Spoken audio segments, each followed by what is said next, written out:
बाबा, काय काय करतोयस? अगं आवणी घेतली ना. आता ही रोपं खणायची आहेत. ही काटे चिमटीची रोपं आहेत. अगं आवणी म्हणजे आता मराठी भाषेत म्हणायचं तर री राईस प्लांटेशन. खरं म्हणशील तर ही रोपं आता आपण काढणार आणि मग ती परत दुसऱ्या शेतात लावणार.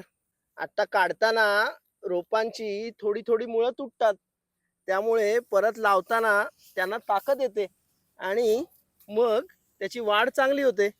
आधी शेतामध्ये चिखळणी करतात आणि मग ही लावणी केली जाते. काटे चिमटी भात आहे हे. आपण शनिवारपासून सुरुवात केली होती आवणी. एक खाचर आता पूर्ण झालाय. ही आमची प्रीती आहे आणि आवणी करते आहे. तिच्याबरोबर स्वराली पण असते, सुरेश काका पण असतो. आत्ता आम्ही दुसरीकडे पाणी बांधायला चाललो आहे आणि हे दुसरं खाचर आहे. ही या बाजूला जी थोडी जागा ठेवली ती मुद्दाम जागा ठेवलेली आहे.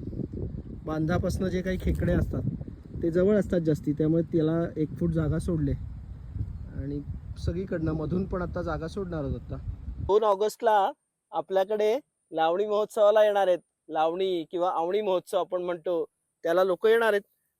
आपल्याला पण यायचं असेल तर नक्की या.